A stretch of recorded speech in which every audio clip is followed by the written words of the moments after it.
சாயிரா சாயிரா ஓம் சாயிரா சாயிரா ஓம் சாயிரா சாயிரா அன்பே சாயிரா பேரன்பே சாயிரா அகிலம் தளிக்க ஆத்மா விழிக்க அனுதினம் சாயிரா எங்கள் அன்பே சாயிரா ஒன்றே இறைவன் ஒன்றே பூமிக்கென்றும் சாயிரா சரணம் சாயிரா நன்றே செய்து வாழ்வோம் நாம் ஒன்றே செய்து வாழ்வோம் அன்பே சாயிரா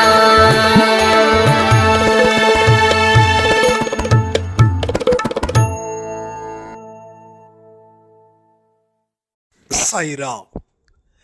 என் உயிரின் உயிரானவர்களே, இந்த உலகத்தில் தீர்க்க முடியாத பிரச்சனைகள் அப்படின்னு ஏதாவது இருக்குதா அப்படின்றத பற்றி தான் இந்த பதிவு. ஏன் இந்த பதிவை கொடுக்குறேன்னா, இன்னைக்கு நிறைய பேருக்கு என்னோட பிரச்சனையை தீர்க்க முடியல, நான் தினந்தோறும் இந்த பிரச்சனையால் மனசு உருக்குலைஞ்சு போயிடுச்சு, என்னால் எங்கேயுமே நிம்மதியாக சிரிக்கக்கூட முடியல, நிம்மதியாக போகக்கூட முடியல, ஒரு போலியான சிரிப்போட தான் நான் இந்த உலகத்தில் வாழ்ந்துக்கிட்டு இருக்கேன். அப்போ என்னோடய பிரச்சனைகளை என்னைக்கு கடவுள் தீர்ப்பாரோ அன்னைக்கு தான் என் ப்ராப்ளம் சால்வ் ஆகும். ஆனால் கண்டிப்பாக என்னோடய பிரச்சனை இந்த யுகத்தில் கூட அது தீராது. நான் என்னதான் செய்வேன் அப்படின்றது போல் இன்னைக்கு நிறைய பேர் மனசு வெறுத்து போயிட்டு அந்த பிரச்சனைகளுக்குள்ளேயே வாழ்ந்துக்கிட்டு இருக்காங்க. நீங்கள் ஒரு விஷயத்தை மனசில் வைங்க, அது என்ன தெரியுமா? எப்பேற்பட்ட பிரச்சனைகளில் இருந்தும் நான் மீண்டு வருவேன். எப்பேற்பட்ட பிரச்சனைகளில் இருந்தும் நான் மீண்டும் வருவேன். மீண்டும் ஒரு வாழ்க்கையை நான் தொடங்குவேன். என்னால் எல்லாம் முடியும். என் வாழ்க்கையில் இழந்ததை விட பெறப்போவது அதிகம். கடவுள் எனக்கு நல்ல வழியை நிச்சயமாக காட்டுவார். இன்று இல்லை என்றாலும் என்றாவது ஒரு நாள் நான் வெற்றி அடைவேன். என்னை யார் யார் எவ்வளவு அவமானப்படுத்தினாங்களோ அவங்க பொறாமப்படுற அளவுக்கு என்னுடைய வாழ்க்கையை நான் வாழுவேன். இந்த மாதிரியான ஒரு எண்ணங்களை உங்கள் வாழ்க்கையில் பரவ விடுங்க. அதை பிடிச்சு வைக்க வேண்டாம், பரவி விடுங்க. அதை உங்கள் ஒவ்வொரு செயலிலும் காட்டுங்கள். நீங்கள் எந்த செயலை செய்தாலும் சரி, இது சின்னது இது பெருசு அப்படின்னு நினைக்கவே வேண்டாம். எந்த செயலுமே கடவுளுக்கு செய்யக்கூடிய ஒரு பூஜை மாதிரி, ஒரு வழிபாடு மாதிரி, ஒரு பிரார்த்தனை போல. அந்த எண்ணங்கள் எதில் இருக்கணும்? செயல்களில் இருக்கணும். அப்போது அந்த செயல்கள் மூலமாகத்தான் உங்கள் வாழ்க்கையை உங்களால் நல்ல இடத்துக்கு கொண்டு போக முடியும். உங்களை நீங்கள் மேன்மைப்படுத்திக்கணும் அப்படின்னா நாம் இந்த மாதிரியான விஷயங்கள் மூலமாகத்தான் அதை நாம் எப்பொழுதும் சரி செய்ய முடியும். அப்போ தீர்க்க முடியாத பிரச்சனை அப்போ ஏன் என் கண்ணுக்கு அப்படி தெரியுது அப்படின்னா, ஒரே ஒரு விஷயம், நீங்கள் மிகவும் பலகீனமாக இருக்கீங்க, அவ்வளோதான். இப்போது நாம் நல்லா ஆக்டிவாக இருப்போம், நல்ல சுறுசுறுப்பாக இருப்போம், துருதுருன்னு இருப்போம், ஓடுவோம், ஒடியாருவோம், நல்லா பேசுவோம், நல்லா சிரிப்போம், ஒரு சின்ன ஒரு விஷயம்னா கூட ஹாப்பியாக ஃபீல் பண்ணுவோம். இப்போ உங்களுக்கு திடீர்னு ஒரு ஃபீவர் இல்லை நல்லா சளி பிடிச்சிருக்கு, உங்களால் செய்ய முடியுதா? ஏதாவது நல்ல ஃபீவர், ஒரு 100, 101, 102 இந்த மாதிரி லெவலில் ஒரு ஃபீவர் அடிக்குது, அடித்து தள்ளுது. ஒரு தீப்பெட்டியை தீக்குச்சியை உங்கள் உடம்பு மேலே வச்சாலும் பற்றிக்கிற அளவில் சூடு, அவ்வளோ ஃபீவர். அந்த ஃபீவரில் உங்களால் நடமாட முடியுமா, ஓட முடியுமா, நடக்க முடியுமா, ஏன் உட்காரவே முடியல. ஏதாவது சாப்பிட்டாலும் உடனே வாமிட் பண்ணுறோம். பட் பலகீனமாக இருக்கும்போது எதுவுமே செய்ய முடியாது. அதே போல தான் உங்கள் வாழ்க்கையிலையும் உங்கள் பிரச்சனைகளை அதிகப்படியாக நீங்கள் நினைக்கிறதால உங்கள் மனது பலகீனமாக இருக்கிறது. உங்கள் மனது எதை நோக்கி போகுது? பலகீனமான பாதையை நோக்கி செல்கிறது. ஸோ 24 மணி நேரமும் நாம் பிரச்சனைகளை சமாளிக்கிறதுக்காக திங்க் பண்ணல, பிரச்சனைகளை எதிர்கொள்வதற்காக நாம் திங்க் பண்ணலை. அதை எப்படி வழிகள் இருக்குதுன்னு முயற்சியும் எடுக்கலை. அதற்கு உண்டான ஒர்க்கையும் நம்ம செய்யலை. நாம் செஞ்சதெல்லாம் என்ன தெரியுமா? எனக்கு இப்படிப்பட்ட ஒரு ப்ராப்ளம் வந்துடுச்சே, நான் என்ன செய்வேன்? எனக்கு இப்படிப்பட்ட ஒரு ப்ராப்ளம் வந்துடுச்சே, நான் என்ன செய்வேன்? இதே தான். இதை தொடர்ந்து சொல்லிக்கிட்டே இருக்கும்போது நீங்கள் பலகீனமான மனநிலையை பெறக்கூடியவர்களா நீங்கள் மாறுறீங்க. அப்போ கடவுள்கிட்ட உங்களுடைய கனெக்டிவிட்டி அப்படின்றது இல்லாமலே போகுது. நீங்கள் நல்லா இருக்கும்போது, உற்சாகமாக இருக்கும்போது கடவுள்கிட்ட நம்பிக்கையோடு நீங்கள் பிரார்த்தனை வைக்கிறீங்க. இதை பாரு சாய்ப்பா, இந்த வெற்றிக்கு நான் மட்டும் காரணம் இல்லை, நீ தான் காரணம் அப்படின்னு. ஆனால் கொஞ்ச நாளில் அது அப்படியே மாறும்போது, தோல்வியை நோக்கி போகும்போது, தோல்வியோட ஒட்டுமொத்த விரக்தியில் போகும்போது நம்ம கடவுள்கிட்ட இது மாதிரி உற்சாகமாக பேசவே இல்லை. கடவுள்கிட்ட அப்போ எப்படி உற்சாகமாக பேசணும் அப்படின்னா, இந்த பார் சாயப்பா, உனக்கு தெரியாமல் எதுவும் நடக்கலை, ஆனாலும் இது எனக்கு கஷ்டம், இது ரொம்ப கிரிட்டிக்கலான காலம்தான், அதாவது சிக்கலான காலம்தான், இதை நான் சரி பண்ணுவேன், எனக்கு தேவையான மன வலிமையும் அறிவையும் எனக்கு நீ கொடுத்துரு, அது போதும். இந்த மாதிரி நீங்கள் என்னைக்காவது இப்படிப்பட்ட நம்பிக்கையோட நீங்கள் பேசியிருக்கீங்களா? கொஞ்சம் நல்லா 1க்கு 10 தடவை யோசிச்சு நீங்கள் கமெண்ட் பண்ணுங்கள். இது மாதிரி நீங்கள் பேசியிருக்கீங்களா?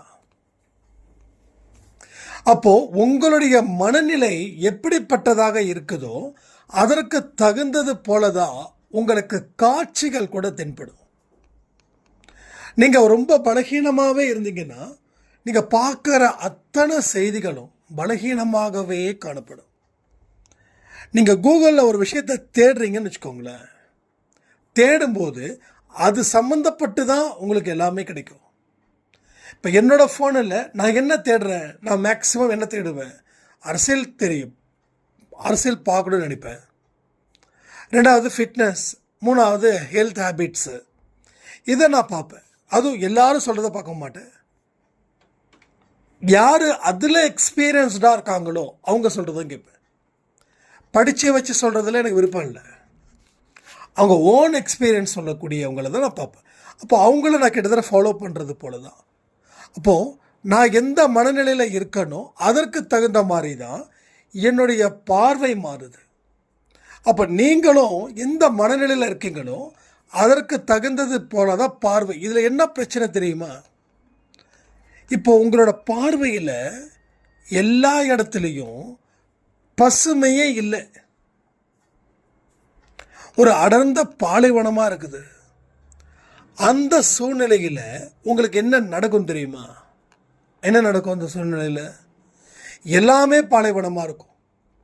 உங்களுக்கு பசுமையான எந்த ஒரு பகுதியையும் பார்க்க முடியாதது போல இருக்கும். அப்போ உங்கள் வாழ்க்கையில் ப்ராப்ளத்தை ஃபேஸ் பண்ண நீங்கள் தயங்குறீங்க. அதை ஃபேஸ் பண்ணணுமானா சில பேருக்கு தெரியல. சில பேர் என்ன நினைக்கிறாங்க, அது பாட்டுக்கு அமைதியாக போயிடும்னு நினைக்கிறாங்க. அமைதியாக போயிடும். கர்ம வினையினால் ஏற்பட்ட பிரச்சனை போன ஜென்மத்தினால் அதற்கு முந்தின ஜென்மத்தினால் ஏற்பட்ட பிரச்சனைகள் இருந்துச்சுன்னா அது கர்ம வினையில் போயிடும். ஆனால் அதற்கும் நீங்கள் அது செய்யணும், இப்போ இருக்கிறதுக்கும் இதை செய்யணும். செயல் புரியாமல் எந்த ஒரு கர்மாவையும் உங்களால் அசைச்சு கூட பார்க்க முடியாது. செயல் இல்லைன்னா வாழ்க்கையே இல்லை. இன்னைக்கு நம்ம பிரைம் மினிஸ்டர் மோடி இருக்காங்க இல்லையா, அந்த மோடின்ற நேமுக்கு நம்ம மரியாதை கொடுக்குறோமா, இல்லை அவர் ஏற்றிருக்கக்கூடிய பொறுப்புக்கு மரியாதை கொடுக்குறோமா? அவரை யாரும் வெறும் மோடின்னு சொல்லலை, பிஎம் சார்னு சொல்கிறோம். அதே போல் சீஃப் மினிஸ்டர் இப்போ ஸ்டாலின் சார், அவருடைய பெயருக்கு மரியாதை கொடுக்குறோமா, இல்லை அவருடைய பொறுப்புக்கு மரியாதை கொடுக்குறோமா? அப்போது பொறுப்புக்கு மரியாதை கொடுக்குறோம். அந்த பொறுப்பை சும்மா ஏற்றுக்க முடியுமா? மோடின்ற பேர் எல்லாருமே பிரதமர் தான் அப்படி சொல்லிட முடியுமா? ஸ்டாலின் அப்படின்ற பேர் இருக்கிறவங்க எல்லாருமே சிஎம் அப்படி சொல்லிட முடியுமா? சொல்ல சான்ஸ் இருக்கா? சொல்ல வாய்ப்பு இருக்கா? எதுவுமே இல்லை. அப்போது அவங்க அந்த இடத்துக்கு கஷ்டப்பட்டு வந்தாங்க இல்லையா, அதற்கு என்னென்ன பயன்படுத்துகிறாங்க? அறிவை பயன்படுத்துகிறாங்க, உடல் உழைப்பை பயன்படுத்தினாங்க. பயன்படுத்தினதால அந்த பொறுப்புக்கு வந்தாங்க. அந்த பொறுப்புக்கு வந்ததால் நாம் அவருக்கு மரியாதை கொடுக்குறோம். புரியுதா உங்களுக்கு? அப்போ செயல் மூலமாக அவங்களுடைய வாழ்க்கை வளர்ச்சி அடைஞ்சது. அப்போ செயல் புரியலைன்னா வாழ்க்கை வீழ்ச்சி அடையும். ரெண்டே ரெண்டு தான், ஒன்று வளர்ச்சி, ஒன்று வீழ்ச்சி. எதை நோக்கி போகணும்னு முடிவு பண்ணுறது நாம். வீழ்ச்சியை நோக்கி போகணுமா? எதுவுமே பண்ண வேண்டாம். வளர்ச்சியை நோக்கி பண்ணணுமா? எல்லாமே பண்ணணும். இப்பயும் சொல்கிறேனே, இங்கே வயது ஒரு 30 இருந்து 40 எத்தனை பேருக்கு கமெண்ட் பண்ணுங்க. 30 to 40. இப்போ 40லாம் ரிஜெக்டடா அப்படின்னு நான் சொல்ல வரல, சொல்கிறேன். 30 to 40 இவங்க இப்போ அவங்க வாழ்க்கையில் வளர்ச்சி அப்படின்ற ஒரு பக்கத்தை மட்டும் எடுத்துக்கிட்டு செயல்பட்டாங்க அப்படின்னா அடுத்த 10 வருஷத்தில் அவங்க நினச்சி பார்க்கவே முடியாத ஒரு வாழ்க்கையை அவங்க வாழ முடியும்.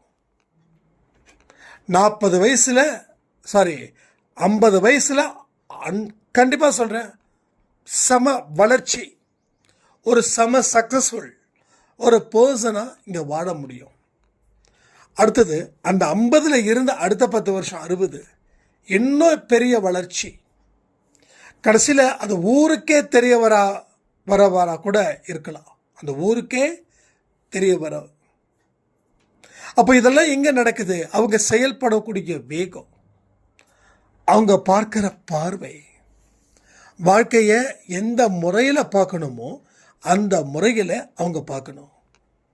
அப்போது இந்த வீணான கலாட்டாவுக்குலாம் இடம் கொடுக்கக்கூடாது. நான் தான் எடுத்தவொடனே சொன்னேன், வீண் முயற்சிகளில் ஏன் இறங்கி நம்ம வாழ்க்கையை நாசமாக்கிக்கிறோம்? எத்தனையோ விஷயத்துக்கு முயற்சிகள் செய்யலாமே, உங்கள் முன்னேற்றத்துக்கு முயற்சிகள் செய்யலாமே. ஏன் அதை செய்யாமல் தேவையில்லாத ஒரு விஷயத்துக்கு நேரத்தை செலவு பண்ணுறோம்?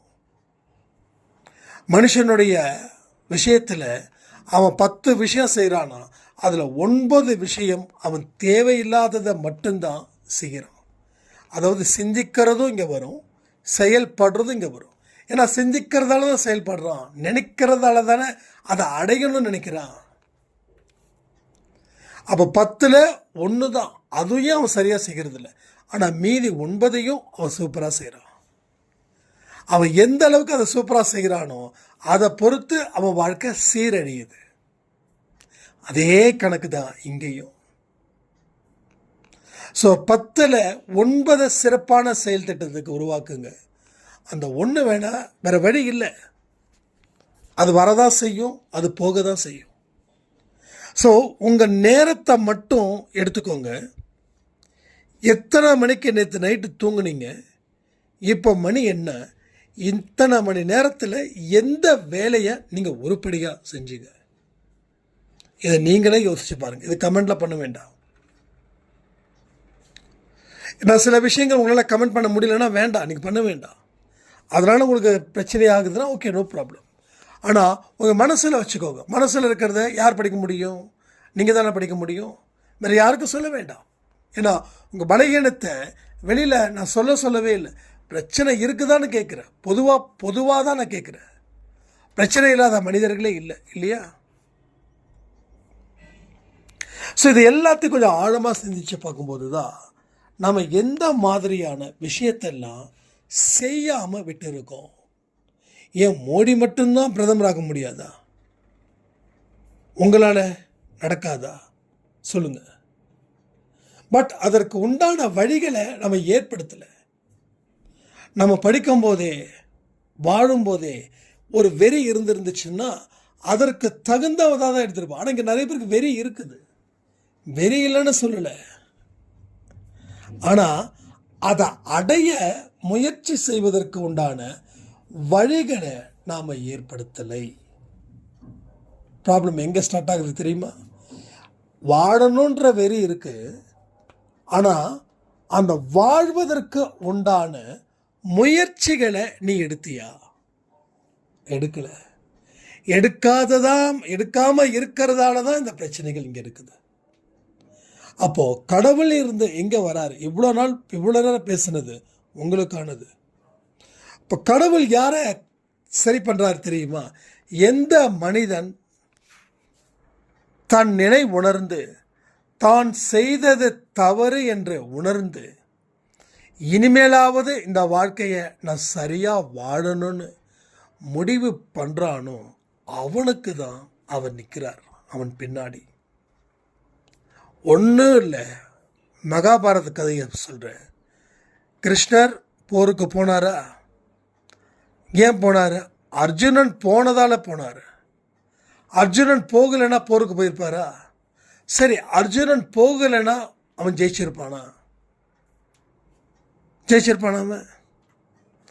அப்போது அவன் போருக்கு போனதால், கடவுள் அவனுக்கு கூட இருந்ததால், கடவுளுடைய ஆசீர்வாதமும் கடவுளுடைய அறிவுரைகளும் அவனுக்கு தேவைப்பட்டதால் அவன் அந்த போரில் மட்டும் தன்னுடைய மனநிலையை சரிசமமாக வைத்து போரிட்டு வெற்றி அடைந்தான்.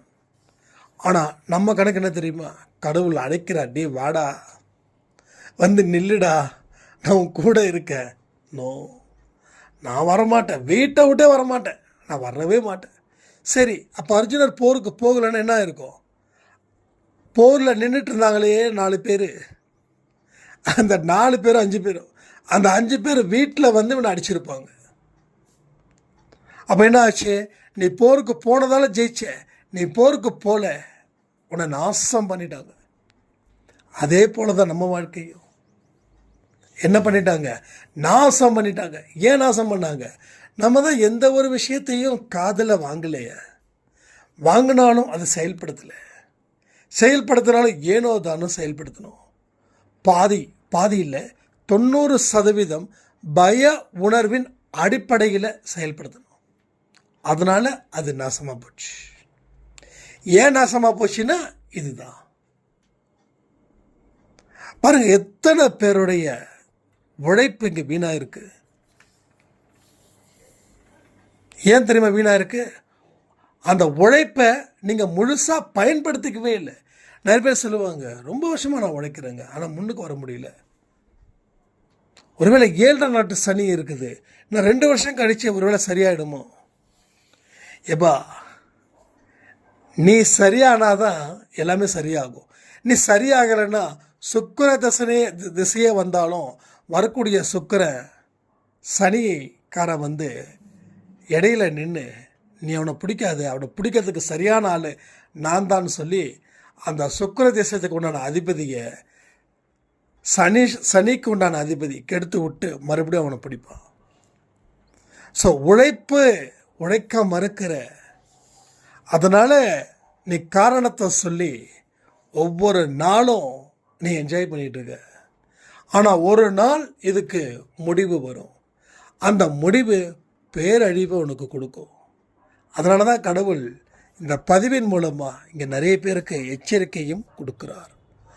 கொஞ்ச நாள் கஷ்டப்படு, அதுக்கப்புறம் அரியணை உனக்கு கிடைக்கும் அப்படின்னா நம்ம மக்கள் அரியணை எனக்கு வேண்டாம். ஏண்டான்னா நீ கஷ்டப்பட சொல்கிறீங்க. கஷ்டப்படாமல் அரியணை ஏறுவதற்கு வாய்ப்பு இருக்குதா? இருக்குடா, அரியணை ஏறுறதுக்கு வாய்ப்பு இருக்குது. ஆனால் உன்னையே அரியணையாக நினச்சி உன் மேலே முதுகில் உட்காந்து சவாரி தான் செய்வாங்க இந்த உலகத்தில் இருக்கிற மக்கள். ஏன்னா அவனுக்கு புரிய மாட்டேங்குது. ஸோ வாழ்க்கை அப்படின்றது ஒரே ஒரு விஷயந்தான். ஆர்வம் இருக்கணும், ஆர்வத்தோடு முயற்சிக்கணும், ஆர்வத்தோடு உழைக்கணும், ஆர்வத்தோட சோம்பேறித்தனத்தை தூக்கி எறியணும். அப்போ என்ன பண்ணும்? சுறுசுறுப்பாக இயங்கணும். சுறுசுறுப்பாக இயங்குபவனுக்கே வாழ்க்கை. சும்மா நான் அதை பண்ணுவேன் இதை பண்ணுவேன், உலகத்தில் நான் தான் கிங்கு, இந்த டைலாக்லாம் தயவு செய்து நிறுத்திடுங்க. எல்லாம் யாரும் கிங்கு இல்லை. ஒரு கிங்காக இருக்கிறவன் இன்னொரு வலிமையாக இருக்கிறவன் வரைக்கும் தான். அவன் வந்தான்னா இவனை முடிச்சுக்கிட்டு அவங்க உட்காருவான். ஸோ உலகம் இன்னைக்கு வேகமாக போகுது. உலகம் எப்படி போகுது? வேகமாக போகுது. நீ சரியில்லைன்னா உலகம் உன்னை கீழே தள்ளி உன் கதையை முடிச்சிடும். அதனால் பொறுப்புடன் நடந்து உன் வாழ்க்கையை வாழ்வதற்கு உண்டான முயற்சிகளை மட்டும் எடுத்து வைக்கணும்னு சொல்லி இந்த பதிவை நான் முடிக்கிறேன். ஜெய் சாய்ராம்.